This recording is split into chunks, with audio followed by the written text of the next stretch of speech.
Mic'd up.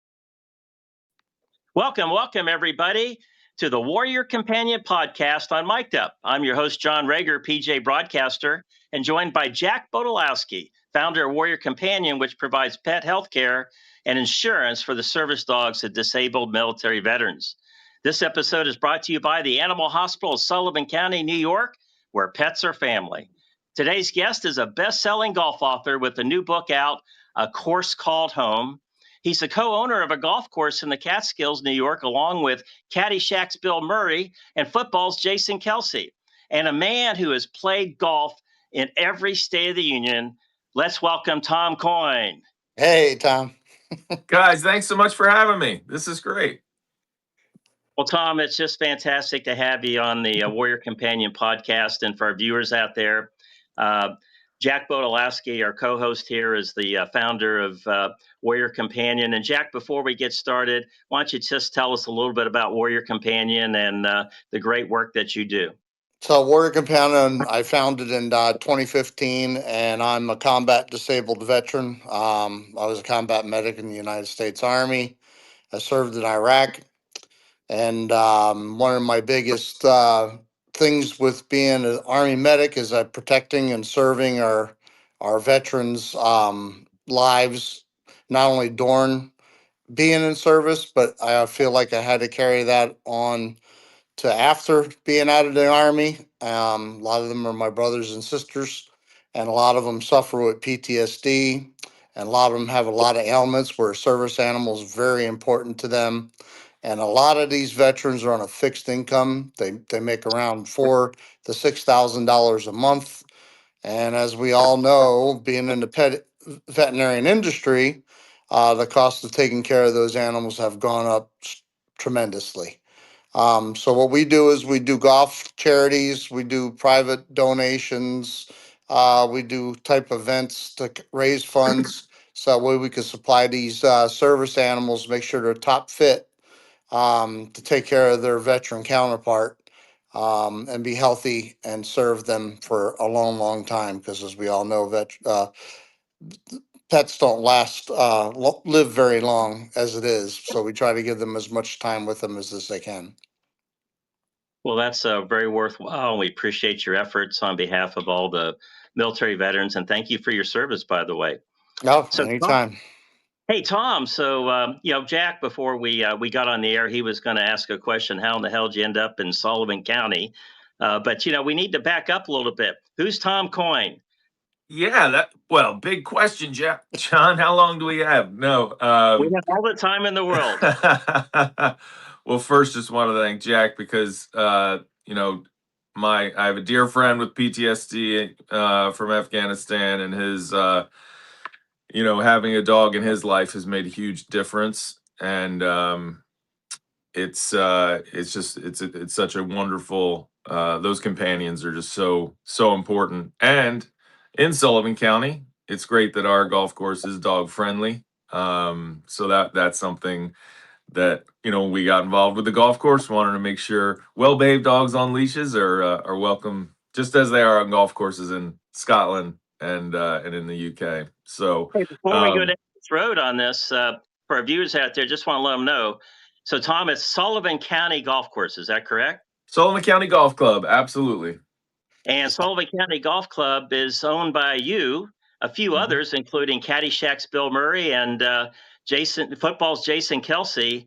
So, for our viewers out there, that's the connection between Sullivan County, the Animal Hospital of Sullivan County, and Sullivan County Golf Club. And I understand you just celebrated the 100th anniversary of this golf club, but just wanted to get too far down the road to make sure our viewers knew what we're talking about here.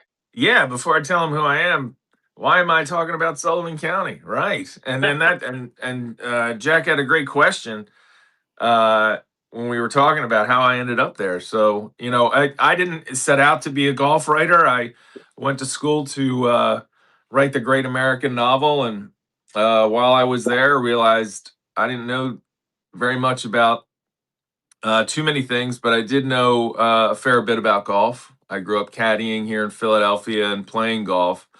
So I wrote a novel about a golf prodigy who was a caddy and That got published and got made into a movie. I was 24 years old, and suddenly I was I was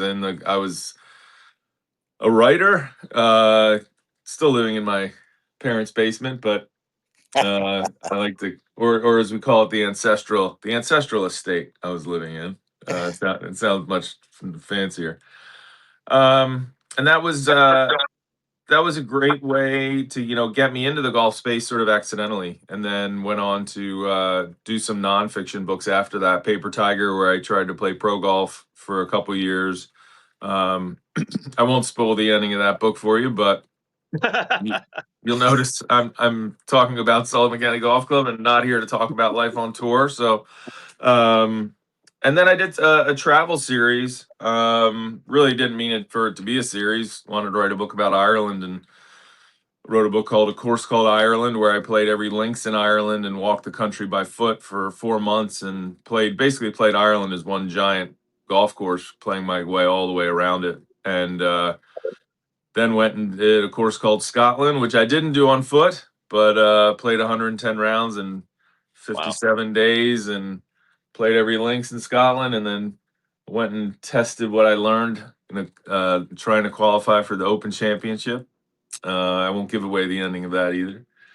And then, got to the point where I realized I knew golf in Ireland and Scotland a lot better than I did in my own country. So I wanted to fix that.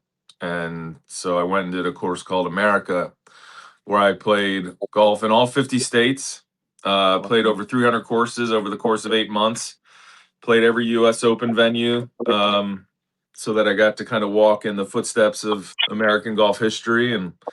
Um, so I've been very fortunate. Golf's taken me around the world. It's taken me on great adventures, and I've gotten to, the best part for me is I've gotten to connect with so many people along the way, not only while I'm doing these trips and adventures, but after they come out, and people feel like they got to travel with me or go to these places with me by reading about the stories. And that's always very powerful to meet folks who feel like they went to Ireland or Scotland with you. And so I've been very, very fortunate.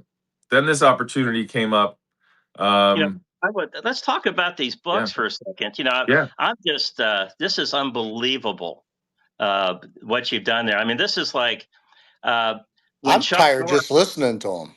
I Yeah, get tired saying it all, I know. well, Gosh. this is like when Chuck Norris reads a golf book. It's authored by Tom Coyne.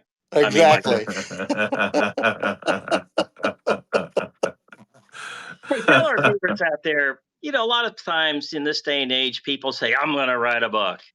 That can't be easy, and I know that probably writing books has maybe evolved to a little bit differently throughout the years. But then I notice successful authors like you, it's like boom, if you're going to write one, you might as well write 20. And it's very impressive there. But how does one go to write a golf book? How do you do that, and how long does it take? Yeah, that's a great question. It's one of those things that I think if you haven't written a book, it probably seems daunting, or in that realm of like, because if you struggle to write a couple paragraphs for, a business report or something, you're like, man, I couldn't. How do people write books? Honestly, I've always written somewhat long, and sometimes for better, sometimes for worse. So the indulgence of having more space is actually a joyful thing. Like, where I know I'm going to have the time to tell a story the way that I want to tell it, as opposed to like, man, I can't wait till I get to page 100, or once I get to this word count, I'm done. It's never felt that way for me. And so, yes, it takes a long time. I mean, every book takes its own amount of time. For a first draft, 6 7 months of pretty much every day, all day work. and some have gone much more quickly than others. So it's hard to put a stopwatch on it, but it's a fair amount of time. But I'm the kind of, if you're the kind of person who likes big projects, right? So I think, for some people that's building a house or rebuilding a car. Like those things to me are incredibly intimidating and daunting, and I would have no idea how to do them. But when it comes down to like, all right, putting pages together and words together over a extended period of time, that's really exciting and interesting to me. I like to get obsessed with something. I like to get lost in something. And when you set out to write a book, that's what you get to do. The really scary part is if you feel like the material isn't strong enough, and that's why I've been lucky, and that's why I've gone on these crazy big adventures or done these big ambitious things so that I would have more material than I would possibly be able to use, and that's certainly been the case. It makes you Yeah, more I have a well-rounded for sure. Yeah. Yeah, I have a question for you. My dad played in the NFL for 12 years. He was an all-pro linebacker with the Steelers in the 50s and 60s. And so one year, Bobby Lane, the colorful quarterback, Hall of Famer, who played for the Lions and then got traded to the Steelers, wrote a book. And years and years later go by, and I was part of the NFL alumni in Tampa, helping him run golf tournaments. My dad was alive at the time, and he was the president. And we gathered, like all the great quarterbacks. The NFL is one of the themes for our golf tournament that we had. And all of a sudden, I'm looking at Bobby Lane's book, just out of interest. Great quarterbacks, NFL, this, that, and the other. And my dad's in it on like page 87, 88, 89. And I There looked you at my go. dad and I'd go, Dad, you're in this book. You didn't tell me about all this when I was just a little kid. And so along your writings, have you ever had anybody in your book? I know the names. Do you have to change the names to protect the innocent? Or is there anything, anybody just all of a sudden they look and they go, hey, my name's in that book? It's tricky, right?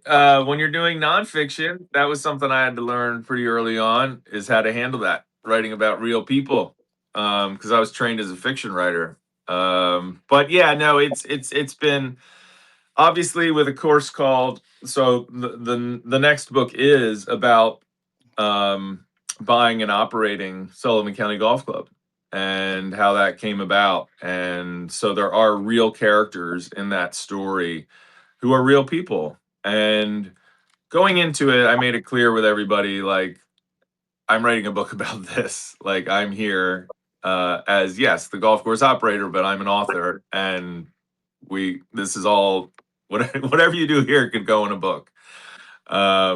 And even had I hope people. my golf game ain't in there. Jack, it was close. It was close. There were a couple sentences, but then I thought, he's too nice a guy. I'll take it easy on him. No, but then, so for people, they're aware. Also, if there's someone who isn't aware, who would be, say, like a bystander, right? Like that just comes up to play golf and they do something interesting that I want to write about. I change their names so that, they're, yes, indeed, to protect the innocent. But I'm not the sort of writer that, I'm not doing like, A hit piece. I'm not doing hit pieces. I'm not digging up secrets. I'm not giving away state secrets or writing politics or anything like that. So I do have the luxury of people are generally pretty happy to be mentioned in the story, because they're fun stories with that are hopefully a little bit inspiring as well. Hey, well, let's move on to Sullivan County Golf Club here. Let's tell us about that. I know about it through my participation with Jack and Warrior Companion, and I watched from afar from this year's 100th anniversary of it. But how does one go to become involved with Sullivan County Golf Club up in the Catskills? Is that something that is it a labor of love? You just happened to luck into it? Did you know somebody? Why? How? So now you can ask that question, Jack. Go ahead and ask it now. How the hell did you end up in Sullivan County, New York? It's a Being a question. Philadelphia boy, I was born and raised in Trenton. I was an Army brat. I was born at Fort Dix, so my dad was a Trenton boy. and I went to Valley Forge Military Academy there in Pennsylvania.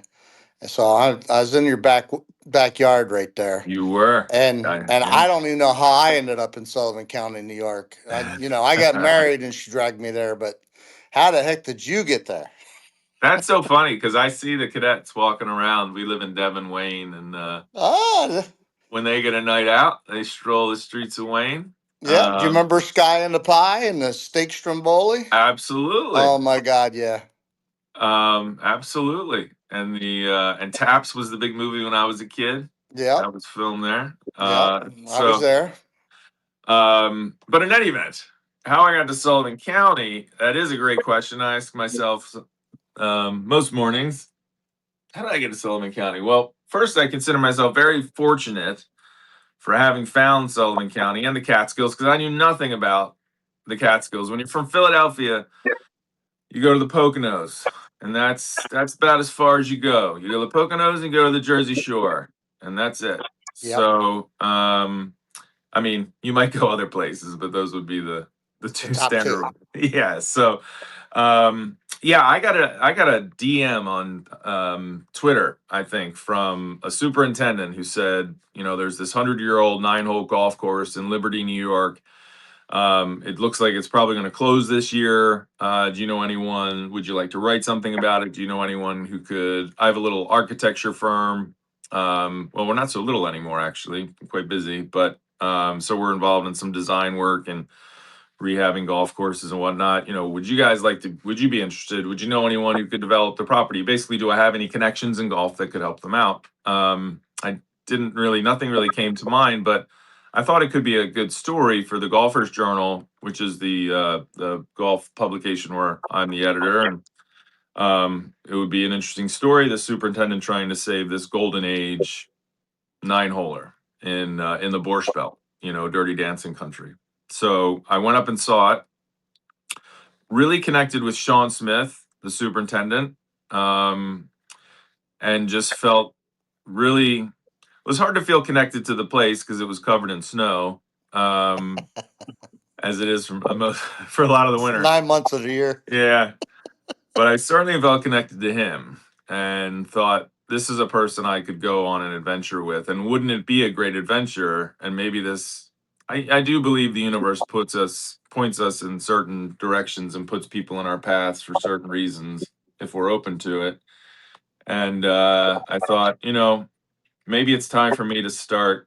I've been a big consumer of golf, as we just listed all the places I've played and things I've gotten to do. What if I became a provider of golf and tried to give this place, a new a second chance or a new chapter or whatever. So talk to the owners. They gave me years. And give it another 100 years, right? So talk to the owners. They gave me the opportunity to become the operator for a year, where I would pay for everything and run everything, and then at the end of that year could decide whether we wanted to buy it or whether I could buy it or not. And so the story of the book is it was meant to be 1 year of like, hey, we bought a zoo. Like, this is what it's like when you run a golf course and all the crazy things that happen. And plenty of crazy things happen. But the craziest thing that happened was we did end up buying it. As you mentioned, with partners like Bill Murray and Mike Madden and Jason Kelce coming in a little bit later in his team. So that meant the story got longer. A second year where we redesigned the golf course and refurbished it, and a third year where we reached 100. So it's become, the place is central to our lives now, not just mine but my family's. We have a summer home up there. We spend the summer in Callicoon, and have just fallen in love with the place, and feel very fortunate, to be involved in a great area, but with just really, really great people. It is. I gotta tell you, Tom. And I'm very happy that you were very open minded enough to come up there to at least give it a whirl, because not everybody can see what you see in Liberty, New York, or any place in Sullivan County. It's for visionaries, it's very tough, and I'm very proud of you and your team and what you've done. And I'm going to coin it right now, no pun intended, the wilderness golfer, because you cannot have such a great place like that. It's such a diamond in the rough, and what you guys are doing, I can see where your vision is on it. And I Yeah. just think it's just what you're doing is a beautiful thing. And it's not going to happen overnight because nothing happens overnight in Sullivan County, New York. Um, and As you well know, and I am very proud that I got to spend a day with the owners of the golf the old new golf course. Yeah. And was a real pleasure having you guys put up with my golfing ability because I have zero. But also I want to let you know that day was a major milestone in my lifetime too, because it made me realize that I can't give up doing what I'm doing because so many people are, needing me to do Yes. what I do. So I also want to let you know you're also inspiring somebody as well. Jack, Um, thank you.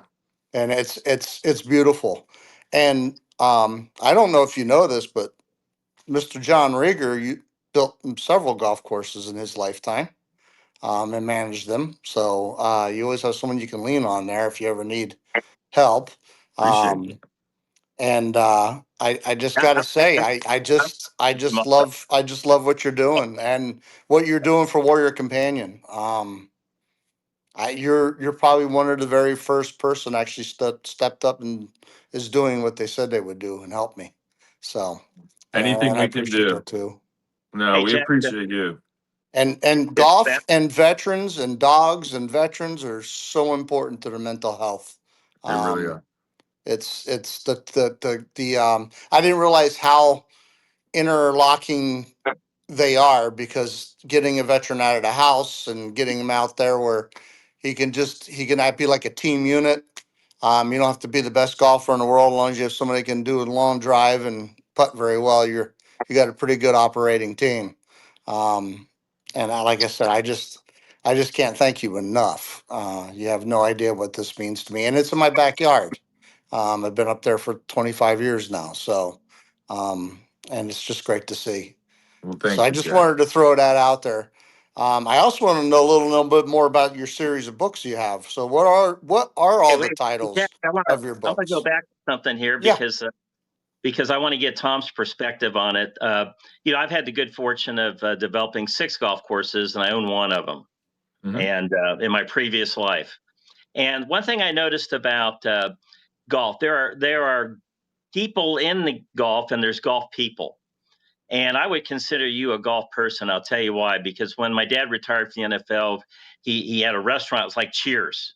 He was the Sam character. My mom was the Christy Alec, Hmm. Alley character, and we didn't have the postman sitting at the bar, but we had the vending machine guy, and then we didn't have the Kramer guy. We had somebody that did practice in front of the Supreme Court. So it was just an eclectic group of people, Sure. just like Cheers. And one of the things I realized growing up that the restaurant business. It's not just a job. It's just not something to do. It's a way of life. And then when I got into the golf business, I quickly realized that the golf business is just like it, especially when you own and operate a golf course. It's more of a way of life than it is.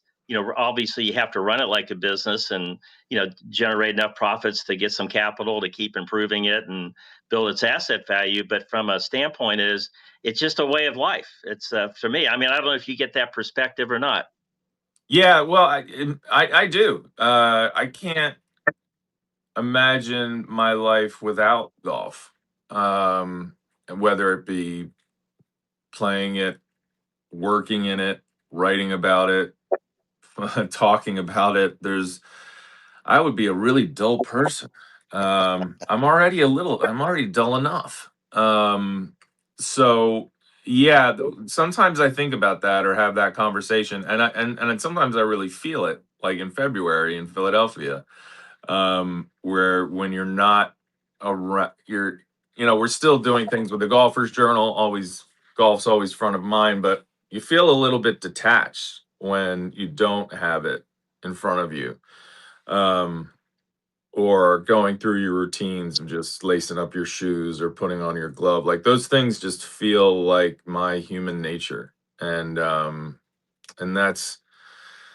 what a great thing, to have something that makes you feel, it just makes you feel like yourself.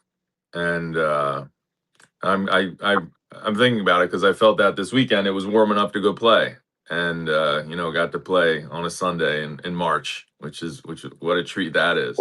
Wow. And yeah, it just it's nice to be back. Long may the good weather last. And Tom, this is an open invitation. If you ever want to come down here and use my place at the King and Bear, you're more than welcome, you and your family, just Thank so you. you know. I appreciate that, Jack. Well, Tom, let's wrap it up on this. You've got this book out, and tell us a little bit about it pretty quickly. I know it's about Sullivan County Golf Club and your journey to purchase the club and own and operate it, those kind of things. But tell us about the book. Tell us about where we can find that book, and Yeah. let's let our viewers know that they need to buy one as soon as they find out.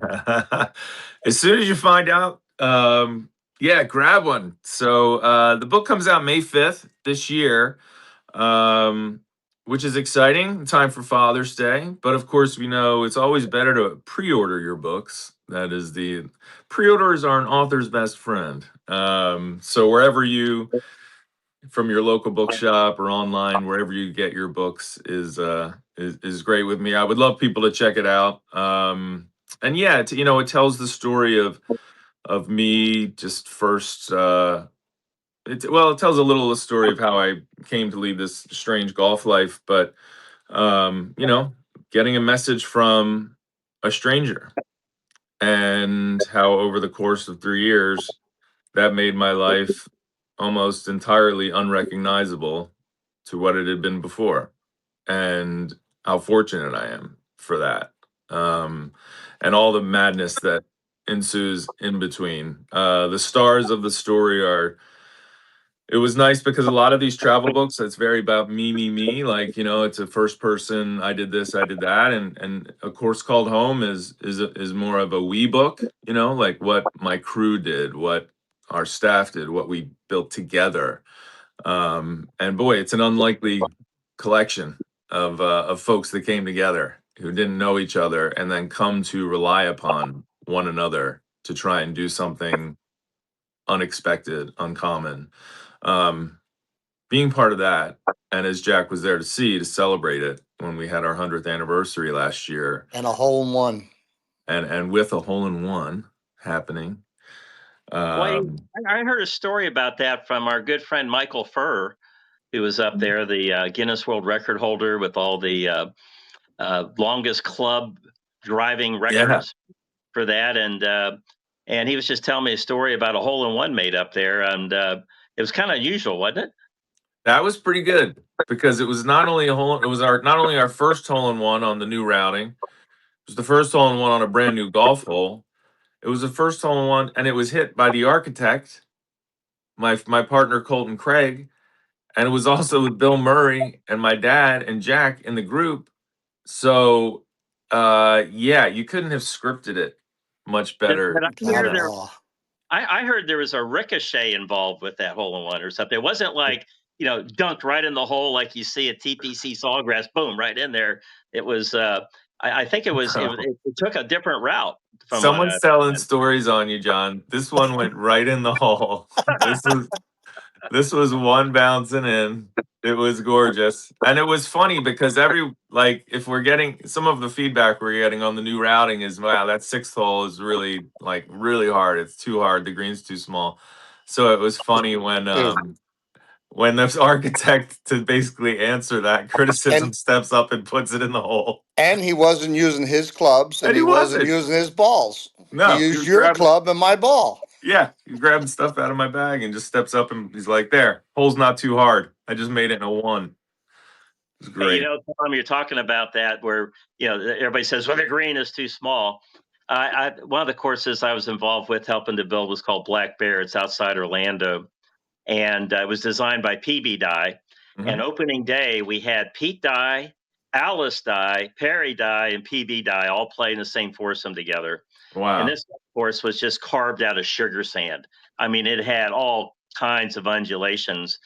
And so I remember this, when somebody criticizes the golf course. So on the first hole, and Alice Dye, she's a pretty good golfer at the time. And she 4-putts the first green because it's just so undulating and the green's so fast. And not only did she make a comment to PB, like, PB, this green is just not right. The next day we had to close down the green after opening day, and PB's on a shaping tractor there, and he is just reshaping that thing immediately because I think Mom gave him a lot of grief about it. So talking about somebody criticizes the green too small, just imagine the architect's going to have to hop out on a Caterpillar the next day and try to reshape it. Well, if it was Alice Dye, I would listen. Yeah, for sure. But but Colton proved it's just the right size. That's right. It was beautiful. Well, that's It great. was. Hey, Tom, you have a website, don't you? Yeah, tomcoyne.com, or you can follow me on Instagram, Twitter, all that stuff at CoyneWriter, COYNE. So I'll be traveling a lot for promoting the book this summer. And like I said, it's May 5th, great Father's Day gift, but get it now because love, if you want to grab a first edition. And we're going to have a lot of fun stuff going into it. CBS Sunday Morning is doing a segment on us. I think that runs May 3rd. That's May going to 3rd. feature. Okay, Sunday morning, May 3rd. Okay. We'll put Yeah, that they're a lot of they came up to Sullivan County and filmed in Liberty, and it's pretty cool capturing the story. Charles Kuralt's not still around. That would have really been something. We have a great host. It's really cool.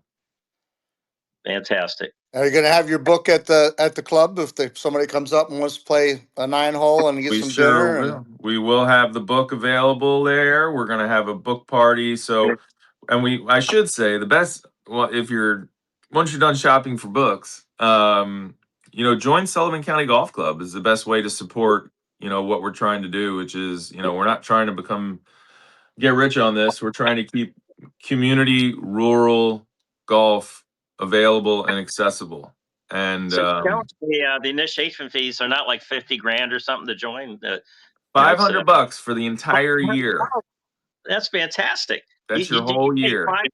$500 for the season, right? For the season, and you are a member of a golf club, and you get a welcome pack with exclusive gear made by Jason Kelce's company, and so we're really trying to get people up this year. It's really nice. They sent a hat and a nameplate, and it's a really nice pack.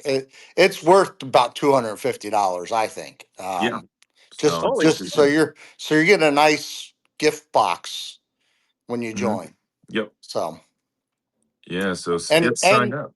And while you're up there, Tom and his crew has graciously let Warrior Companion be our own, the Sullivan County Golf Club be our home for Warrior Companion.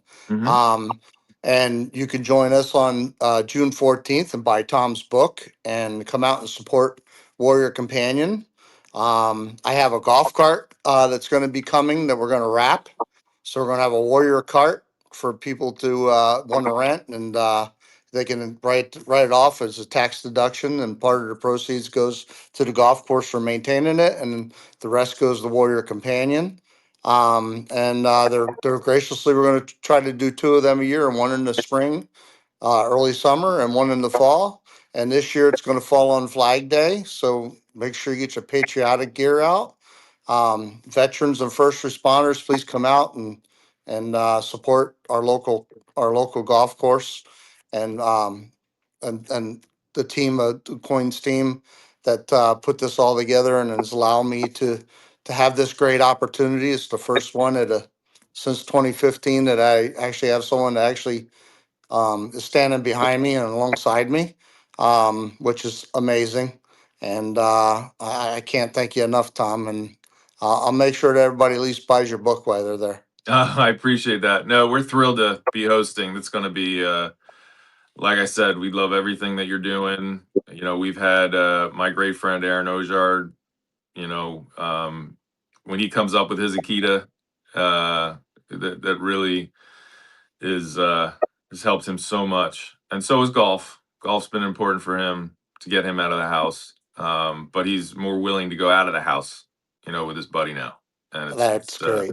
It's and he's welcomed with his buddy. A lot of places give these veterans a hard time, and they are service animals. They're welcome here. And trust me, they're better behaved than most of the golfers we get up there. So let's I be agree honest. 110%. So, Hey, you know what we need to do as we wrap this up, Jack? Give us a quick synopsis of Warrior Companion and what it is, and the good work that you do. Again, just want to remind everybody what our podcast is spelled PAWDCAST podcast. So it is about those service animals. But just tell us a little bit about Warrior Companion and these animals and the good work that you do. So as I've said before, that I am a combat medic. I did my time in the desert in Iraq, and I know what living with PTSD is, because it's a challenge every day. And golfing and animals are like one of the two top things in my life that keeps me going and having purpose. Like Tom has purpose when he writes his books. And what we do is we provide pet insurance for service animals for disabled veterans and first responders. If you're disabled and on a fixed income, we will pick up the pet insurance. It's usually 90-10, and we get the veterinarian to write off the 10%. So usually it's 100%. I have not had one veterinarian anywhere across the country tell me that they're not going to deduct a 10% deductible from their policy yet, which can always happen. And if they do, we'll figure that out when that happens. But coming out and supporting us at Sullivan County Golf Club and having fun and enjoying such a great course. Like I said, it's challenging for a veteran. It can be challenging for you, and it's a lot of fun. And again, you're saving two lives instead of one, because you're supporting that veteran, you're supporting their support group. And when the veterans aren't golfing with their buddies, sometimes all they have is that animal. And we got 22 veterans a day that we lose every day is not acceptable at all. We just got to let them know that there's ways to dealing with it, and not becoming introverts, and you know, laying off the alcohol and the drugs, and go out and enjoy the fresh air and the beautiful Catskill Mountains. And we also do these in Florida and other places in Texas, just to raise funds and awareness to Warrior Companion, and also to let veterans know that they have an avenue to help take care of their animal. That's very expensive to take care of these days. That I think the average cost of a pet now is about $12,000 a year just for routine care and food. And a lot of these guys and girls don't make that. So again, that's why Warrior Companion does what it does. And it's so great that we have partners like Tom Coyne and his crew that see that, and appreciate those guys and gals that served their country, and trying to just give them as much support as they can without physically being there, but they're there emotionally. And like I said, that's what Warrior Companion is about. And I really, again, I can't appreciate you enough, Tom. You have no idea. yeah. And I had the great pleasure to golf with you. I'm sorry you had to put up with me for 9 holes. Good thing it was only 9 holes. So That was a great day. Great day. I gotta say, I was a little intimidated at first, being with some of the greatest golfers I got to play with, and you guys. Bill Murray, I gotta say, he's the man's man. I just love that guy so much. Yes. I got to spend a day with him, and he's just a great guy. I don't know what else to say about him. And You're right. and meeting your dad, and is that your uncle that was there? Or no, that was John. That was Bill's brother, right? Bill's brother Johnny was there. Yeah. Yep. And just meeting that crew, and golfing with the architect of the course. It was just, I just, that will forever be like one of the highlights of my life. Oh, it Just was so you know, and the purpose it's given me to keep going on, because it gets frustrating sometimes. Yeah.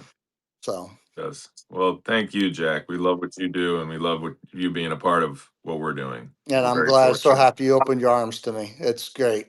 I just really appreciate it. Well, we're getting ready to wrap this thing up. And so, Tom, thank you for being on the Warrior Companion podcast. And we look forward to many more years down the road of the Sullivan County Golf Club. You said 100 more years. So I think that's a deal. We'll hold you to it. Let's do it. I got one more thing for you, Tom. Yep. Oh, okay. I have a Rodney Dangerfield at our golf tournament on June 14th. Whoa. Yeah. Really? Yeah, he's going to be there on June 14th. Excellent.